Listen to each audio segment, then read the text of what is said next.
Hello everyone. So I'm Nazmeen Shah, a student of first year M Pharmacy from the Department of Pharmacology, studying in Government College of Pharmacy, Bangalore. So I'm going to give a seminar from the subject Cellular and Molecular Pharmacology, under which is under Dr. Rajesh MS. So the topics which I'm going to include is SDS phage, ELISA, and Western blotting. Uh, in this particular video, I'll be explaining about SDS phage. So what that contains are introduction, principle, procedure, visualization techniques, and application of SDS phage. So first of all, what is SDS phage? It is an abbreviation for sodium dodecyl polyacrylamide gel electrophoresis. So we all know what is electrophoresis. It is a movement of charged particles through an electrolyte when subjected to electrical field. When a solution is subjected to electrical field, uh, the solute molecules separate based on three. It is the separation will be based on three things. That is, it can be either charge, structure, or it can be mass. So here in our case, that is in SDS phase, also electrophoresis can be of different types based on the matrix that is used, that is a medium that is used. Like if we use paper for the separation, it is called as paper electrophoresis. If we use gel, it is called gel electrophoresis. So SDS phage is gel electrophoresis. So it is a vertical gel electrophoresis method that allows separation and identification of protein according to their mass or molecular weight. So as I have already said, that the separation of the samples in electrolyte electrophoresis can be based on charge, structure, or mass. Uh, in SDS phase, it is not due to charge or structure. It is mainly due to the molecular weight. And also SDS phase is used for the separation of proteins. So why we use SDS phage when there are other types of electrophoresis methods, like in gel electrophoresis we also have agarose gel electrophoresis, because the agarose gel has higher porosity, and the molecules, that is the protein molecules, are much smaller than nucleic acid.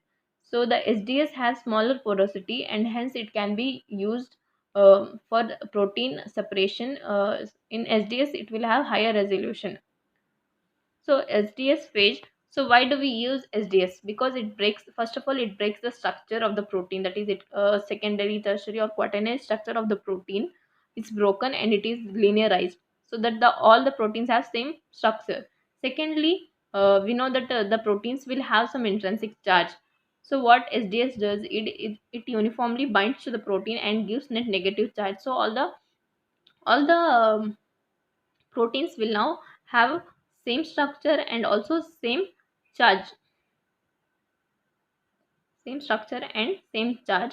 And because the structure and charge are same, the only thing that is different is the size, and hence the um, separation will be based on size of protein.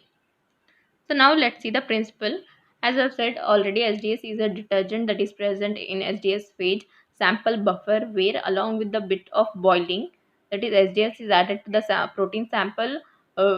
A bit of boiling is done and a reducing agent is added. That is, a reducing agent may be beta mercaptoethanol or dithiodriatol. So this break the disulfur bond. Then after heating, it will disrupture the tertiary structure of proteins. All the proteins will be unfolded, and the proteins will form a linear molecules. The second thing is the SDS coats the protein and gives net uniform negative charge, which masks the intrinsic charge on the R groups. So so they will give a net negative charge to the linear protein. So here we can see the primary structure, secondary structure, tertiary, and quaternary structure. So all of these structures, whichever the protein may be, it is going to be linearized. And the SDS molecules, as we can see, they are uniformly bind to the linear molecule and giving net negative charge. Also SDS, so this is the structure of SDS. It has a hydrophilic tail and a hydrophobic head. It breaks all the bonds all the non disulfide bonds that are present in proteins, that is interactions like hydrophobic bond, ionic bond, hydrogen bond, etc. are broken by SDS, and the disulfide bond is not broken up by SDS. So to break this disulfide bond, that is SS linkage in the proteins, we use reducing thiols, that is ditriothiol, or we can use beta mercapto ethanol. So this breaks the SH linkage, that is disulfide linkage, and now the proteins is linearized and also has net negative charge. So SDS treated protein has similar mass to charge ratio and similar shape. So during electrophoresis, the migration of the SDS treated protein is effectively determined by molecular weight. So the separation will be based on molecular masses. So other than SDS, we use polyacrylamide. So why do we use polyacrylamide? Is it is chemically inert, electrically neutral, transparent, so that we can have optical detection. And also the first criteria was that the porosity of polyacrylamide is uh, smaller when compared to agarose gel, and hence a higher resolution of protein separation is seen here. Other than that, also we can make different use different concentration of acrylamide to have different pore size. So when we have different pore size, we can separate different ranges of protein, that is a separating condition can be uh, various. So the polyacrylamide gel is formed by copolymerization of acrylamide and N, methylene bis acrylamide. Also, SDS phase is a discontinuous gel electrophoresis. That is, here we use different buffers in the gel and the tank. So this is not possible in horizontal electrophoresis. SDS phase is always done vertically, placing the anode on the upper side and the uh, cathode on the upper side and anode on the lower side. Uh, so here we can use different buffers, that is the gel is prepared by the different buffer, and the buffer used in the electrophoresis tank is different. Also, the el- uh, gels used in SGS are of two types. First one is collecting or stacking gel, and the second one is separating or running gel. So the collecting or stacking gel will have 4% of acrylamide concentration, and the running gel will have 12% of um, acrylamide concentration. The pH of stacking gel is 6.8, that is neutral, and it is placed upper on the upper side, whereas separating gel has a pH of 8.8 and it is placed in the bottom side. In collecting gel, there is no separation of proteins. Here the proteins here the proteins migrate and they are concentrated in one band, so they will start migrating in the separating gel at all at the same time. So actual separation of proteins occur in the running gel or the separating gel, based and the separation is based upon their molecular weights. So now we will see the procedure that is involved in gel SDS phase. So there are three main steps, that is gel preparation, sample preparation, and electrophoresis. So first of all, let's see the sample preparation. In the sample preparation, we take the sample. So the sample can be biologically derived from prokaryotic or eukaryotic cells or viruses, or it may be purified proteins. So this protein samples 40 ml is taken and it is mixed with 10 ml of loading buffer. So this is heated for 95 degrees Celsius for 5 minutes, at 95 degrees Celsius for 5 minutes, or it can also be heated for at 70 degrees Celsius for 10 minutes. So the this loading buffer contains, first of all, it contains 10% weight by volume of SDS. So we already know why we add SDS to the sample, that is to break the structure of the protein, and secondly for the uniform binding on the protein to give net negative charge. And the other thing is mercaptoethanol. So this is used to break the disulfide bond. Tracking dye. A tracking dye most commonly used is bromothymol blue. So the tracking dye is used should have higher electrophoretic mobility than the analyte. That is, it should move faster than the proteins that are used in the sample, because and it helps us to track progress of solution through gel during electrophoresis. That is, when we run the electrophoresis, we should enables us to know where the buffer is running in the electrophoresis chamber, and we can stop the electrophoresis when it reaches the bottom of the gel. Other than that, it has 1m tris hydrochloride, which has a pH of 6.8. Also we use glycerol, which increases the density of the protein sample. So it falls in the bottom of the sample well, and it should remain in the sample well, and it should not flow with the running buffer when the running buffer is added. Next, we have so now we have seen the sample preparation. Now we will see gel preparation. For the gel preparation, uh, we use a mold consisting of. So here we use clean plates and combs. The plates is set up by the clamp, and then we pour the different gels, and it is polymerized. So here we can see these are the two glass plates. So here we can see these are the two glass plates. So in between them, this is a spacer. So the spacer uh, uh, will have a it will determine the loading capacity of the gel. And in the normally typically mini gel setting, that is we norm in the gel setting that we use normally in the laboratory, will have a thickness of 0.75 mm or 1.5 mm. So for the preparation of gel, these glass plates are clamped uh, clamped in the mold, and the spacer is also added.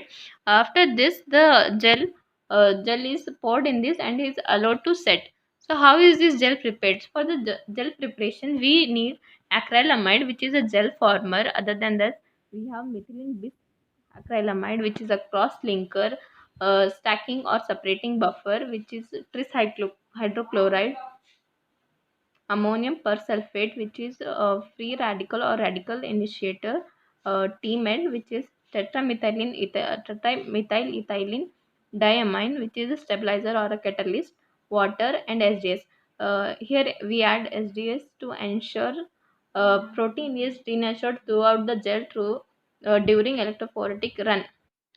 So here we can see that the acrylamide polymerizes with bisacrylamide to form polyacrylamide. So this reaction is initiated by APS, that is ammonium persulfate. Ammonium persulfate and persulfate is uh, stabilized by TMED, that is tetraethylmethylene ethylene diamine. Tetramethylenediamine. Now we'll see how stacking and separating gel are prepared. The stacking gel has 5% or 4% of acrylamide concentration, whereas separating gel will have usually have 12 percentage of acrylamide concentration. Here we can see there is difference between tris hydrochloride pH and the concentration also. Here in stacking gel it is 6.8 pH, and the volume used is 1 ml, whereas in separating gel the pH of tris hydrochloride is 8.8, that is the buffer used has a pH 8.8, and volume used is 2 ml. The other important thing is the concentration of acrylamide. This is less in the stacking gel, and in case of separating gel it is more. It is a concentration is more, and the porous. In case of separating gel, it is 3.2 ml. That is the concentration of acrylamide is high, and the porosity is also high. So the separation of molecule takes place here. The other thing is water, which is 3 ml in stacking gel and 2.8 ml in separating gel. And all other things like SDS, ammonium, and TMED are of same concentrations. The other thing is running electrode buffer, that is the buffer that is used in the tank, electrophoretic tank. It is tris glycine buffer. It has pH of 8.4 or 8.3. It contains tris hydrochloride, glycine, and SDS. So we have seen that there are different pH. That is, the stacking gel has 6.8 pH, and the separating gel has 8.8 pH. The running buffer has 8.4 pH. So why do we have all of these different pHs? So because uh, glycine, so the main point of the separation in SDS phase is the glycine. So the glycine can exist in glycine is a zwitter ion, that is it can exist in different charge state, that is positive, negative or neutral based on the pH. So here we can see that the in acidic pH here it is positive, and in the neutral pH it is that is at here it is neutral, and pH above 9.6 it is negative. So here's how the stacking gel works. So when the power is turned on, the negatively charged glycine ions in the pH 8.3 electrode buffer are forced to enter stacking gel where the pH is 6.8. In this environment, glycine switches predominantly to zwitter ionic neutral neutrally charged state. This loss of charge causes them to move very slowly. So here how it is. So there is a sample well. Here the proteins are placed. So here the glycine present in the sample. Here it is in the pH 8.4. That is a pH of running buffer. So when it enters the stacking gel, it will have the stacking gel will have pH 6.8. So the pH due to the change in the pH, the glycine will now convert to zwitter ionic state, that it will be neutrally charged. So because of this loss of charge, the molecules glycine molecules will move very slow. So the glycine molecules move very slow, where on the other hand the chloride ions will move very quickly. So this glycine will form a back front, and the chloride ions will be present in the uh, uh, in the front, and the glycine will be present in the back. All the proteins will be present in the middle, and because of these two, a narrow zone of proteins is formed, which is placed above the separating gel. So here we can see all of the proteins in the gel sample have an electrophoretic mobility, that is intermediate between the extreme of the mobility of glycine and chloride. So when the two fronts sweep through the sample well, the proteins are concentrated into narrow zone between the chloride and glycine fronts. And this process is carried out on until it hits the running gel. So this thing, that is the glycine chloride being the front, and the proteins in the middle forming a narrow zone, will be carried out until they reach the separating gel. And when they reach the separating gel or the running gel, the pH will switch to 8.8, and in the pH 8.8 this glycine will be converted to uh, negative negative charge. So this electrophoretic run is from the negative side to positive side, that is towards anode. So the negative ion, that is the glycine, now will move very faster. So the glycine and chloride will move very faster, leaving the proteins behind. So these proteins are now present in a narrow band at the interface of the stacking gel, and now they will move according to their uh, masses, and there will be separated based on their masses. So here we can see the glycine is behind and the chloride is in the front, and the proteins, all the larger and the smaller proteins, form a narrow band above the separating gel. So all of them enter the separating gel at the same time. The smaller and the larger molecule enter the separating gel at the same time, and the separating resolution is higher. The use of stacking gel is that the resolution is increased. So the separation, once the proteins are in the running gel, they are separated because higher molecular weight protein moves slowly in the acrylamide gel, and the lower molecular protein moves faster. And also we can change the pore size of the gel by changing the acrylamide concentration. That is, for example, for 50 to 500 Dalton size of protein, we can use 7% of acrylamide, and so on. So the third main step is electrophoresis. That is, after the gel is polymerized, we remove it from the uh, clamp, and we place this and the comb from the gel is removed, so that the wells are formed, and this gel is placed in electrophoresis chamber between the electrodes. Then the sample is added in the sample walls, and also along with uh, uh, and after this we apply the electrical field across the gel, so that the negatively charged protein migrate towards the positive charge, and the separation occurs in the separating gel. Smaller protein moves relatively easily through the mesh and moves faster, and the larger proteins are retained in the gel, and hence they move slowly. So this is how the separation occurs. So the process in general we will see from the end of beginning to end. So first of all, we will prepare the sample and the gel. So, and then the prepared gel is assembled in the apparatus, and then we add the buffer. After the buffer is added in the sample well, we add the sample, and also we add molecular size markers. So what are these molecular size markers? So these are the proteins of which the size we already know. So these are mostly added in the well, or the last well.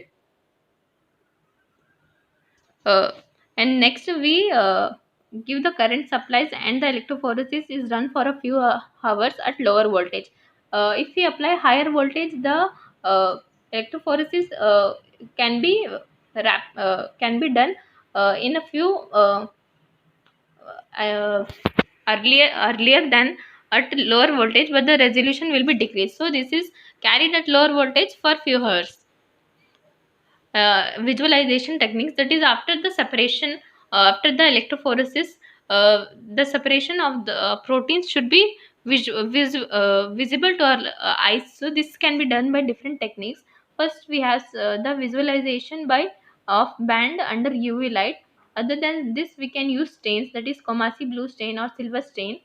In Comasi blue stain, we use acetone and methanol and incubate it for like half an hour, and then we can see the colored bands. Silver stain is also similar to this Comasi blue, but it has higher sensitivity. Other than this, we can also use technique like Western blotting.